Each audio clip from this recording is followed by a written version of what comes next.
ईश्वर की प्यारी संतानों के रूप में मेरे निज आत्मा उस आंतरिक प्रकाश की खोज करो जो सदा शांत है और सभी दुखों से परे। अध्यात्म की, उस परम सत्य की, उस श्रद्धा की, उस झुकने की कोई विधि नहीं होती। समाज में विधियां होती हैं, विधियां तुम्हारे पास बहुत हैं और विधियों से तुम ज्यादा परेशान हो।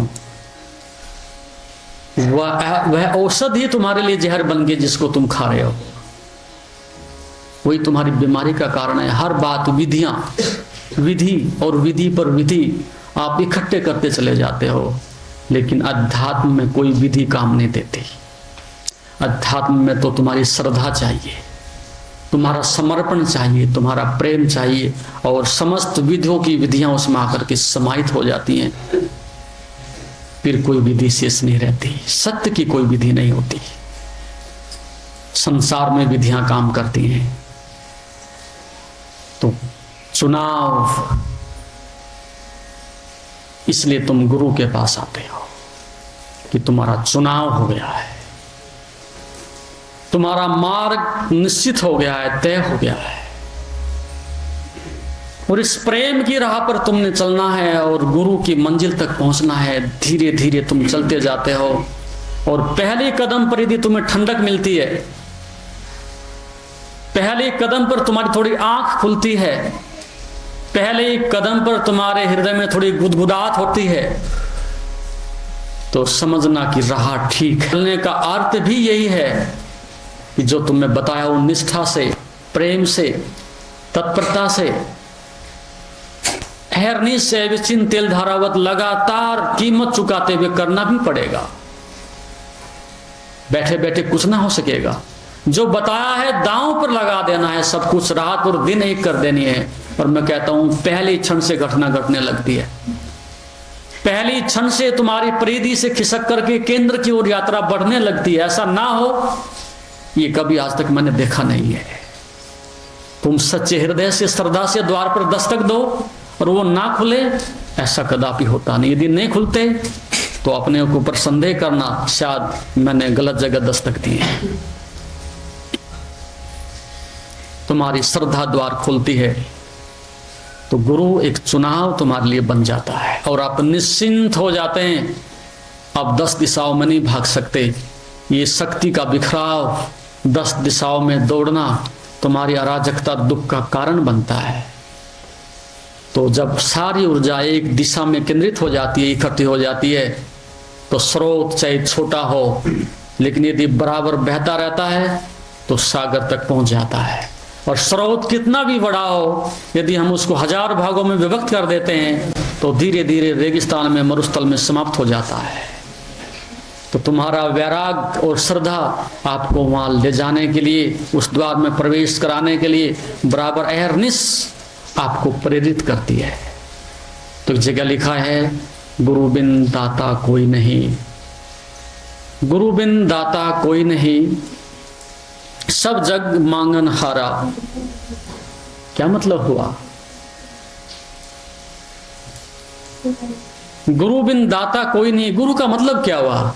गुरु का अर्थ है कि जहां प्रेम ही प्रेम है, जहां केवल एक स्त्रीता अपने को लुटाने के लिए, बराबर देने के लिए बराबर तत्पर रहती है, उस अवस्था में जब तुम ऐसा स्रोत बन जाते हो, ऐसे महास्रोत से तुम जुड़ जाते हो।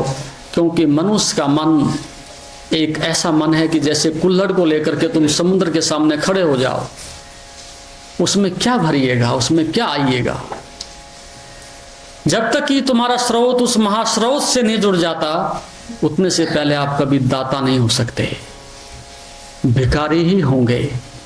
और अधिक से अधिक जो संसार में जो लोग खड़े हैं, एक भिखारी दूसरे भिखारी से मांगता रहता है।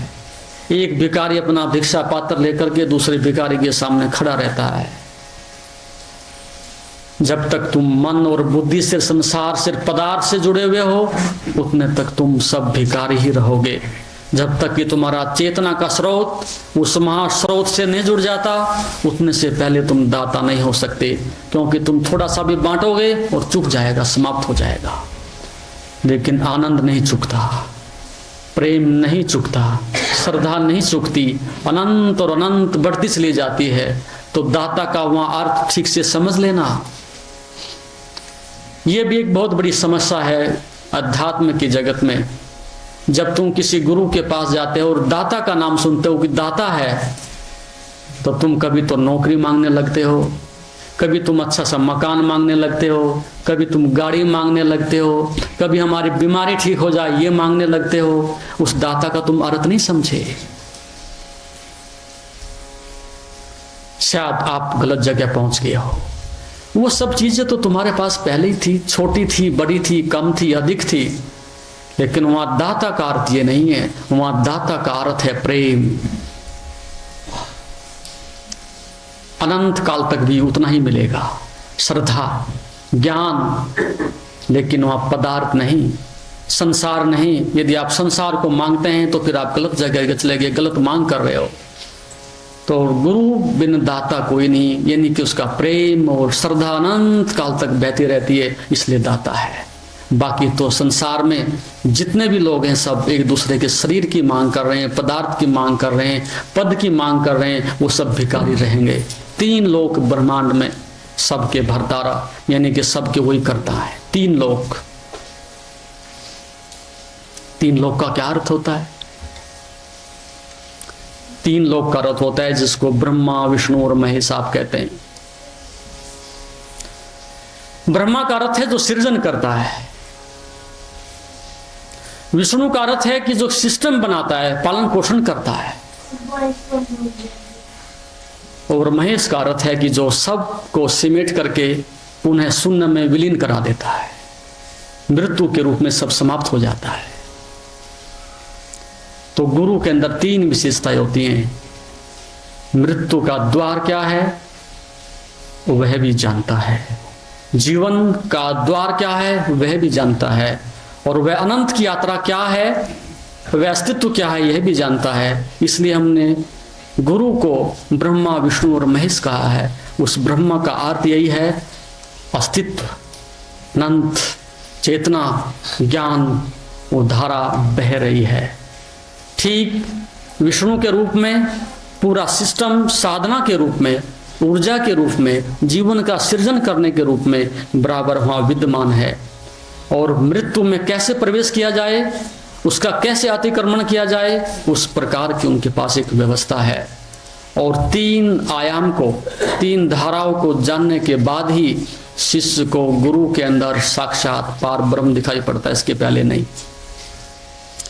मृत्यु से गुजरा हो, जीवन को जाना हो, अनंत से संबंध हो, उस अवस्था में गुरु परमात्मा है।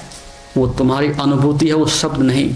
अभी तो तुम तोते की तरह से रट लेते हो ऊपर ऊपर से कि मेरा पति परमात्मा है और गुरु ब्रह्म है। न तो पति परमात्मा होता है और न तुम्हारे लिए गुरु ब्रह्म होता है। वहां तो संदेह और संदेह आगे बढ़ते रहते हैं। तुम मरो तो गुरु दिखाई पड़ता है। तुम जीवन को जान सको और तुम्हें आंख मिल सके स्वयं को देखने के लिए, तो तुम गुरु को देख सकोगे। अन्यथा उससे बहुत दूरी बनी रहती है, उससे आप तृप्त ना हो सकेंगे, उससे आपके संदेह ना गिर सकेंगे। और आगे कहते हैं अपराधी तीर्थ चले, अपराधी तीर्थ चले, तीर्थ कहां तारे। हम लोगों को अधिकांश अपराधी लोग तीर्थ की ओर जाते हैं। संसार में जितने अपराधी हैं वो अधिकांश तीर्थ ढूंढते हैं, और दुखी आदमी मंदिर और गुरुद्वारे ढूंढते हैं, और जो मुमुक्षु है, जो भक्त है, वो गुरु को ढूंढता है, वो सत्य को ढूंढता है। 3 अवस्थाएं। अपराधी जाएगा बाहर। 2 तरह की व्यवस्थाएं हैं समाज में। एक तो जो ज्यादा अपराधी हो पकड़ा जाए, उसके लिए जेल। एक चतुर चालाक अपराधी है, शोषण करता है लेकिन चालाकी से करता है, झूठ बोलता है लेकिन तर्क की आड़ में बोलता है, धोखा देता है, एक सामाजिक न्याय की व्यवस्था में देता है। अपराधी है लेकिन इतना बड़ा अपराधी नहीं कि उसको हम सामने पकड़ करके सजा दे सके। तो जो व्यक्ति पाप से बोझिल हो गया है, बहुत अधिक पाप संग्रहित हो गए हैं, ऐसा व्यक्ति कभी मंदिर में दौड़ता है, कभी गुरुद्वारा में दौड़ता है, कभी गंगा जमुना में दौड़ता है। ऐसे अपराधी तीर्थ की ओर भागते हैं।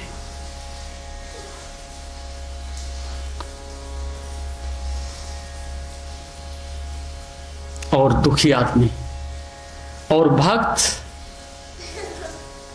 अच्छे प्रकार से जान लेता है कि यदि कोई तीर्थ है तो वो गुरु के पास है, कोई तीर्थ है तो अपने अंदर है, यदि कोई तीर्थ है तो श्रद्धा है, यदि कोई तीर्थ है तो ज्ञान है।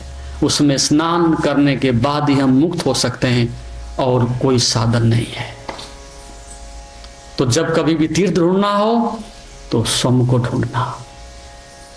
जब कभी भी दुख बढ़े तो उसको मिटाने के लिए ज्ञान की, भक्ति की, साधना की राह पकड़ना, और कोई मार्ग नहीं है उसके लिए।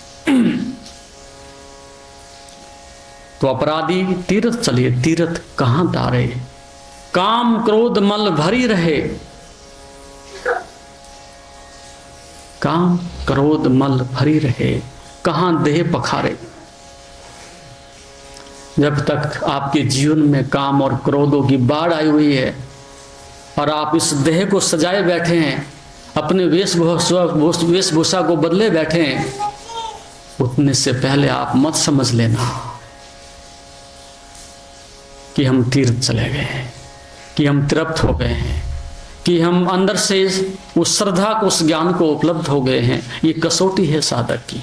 और आगे कहते हैं कागज की नौका बनी बीच भारी लोहा, और वो कह रहे हैं कि तुम कागज की नाव में बैठे हो। जिस जीवन को तुम इतना शाश्वत समझ रहे हो, जिस जीवन के ऊपर तुम इतना अहंकार करते हो, जिसकी नींव तुम इतनी मजबूत रख रहे हो, यदि तुम्हें ठीक से दिखाई पड़े तो तुम कागज की नाव में बैठे हो। और जैसे वो पानी लगेगा, सागर के संपर्क में आएगी, तत्क्षण वो समाप्त हो जाएगी, गल जाएगी। बीच भारी लोहा, और उस नाव के ऊपर पाप रखा हुआ है, भारी पाप है उस नाव में। एक तो कागज की नाव और ऊपर से फिर पाप। उसके डूबने में कोई देरी नहीं लगती, वो डूबेगी, डूब रही है प्रतिपल।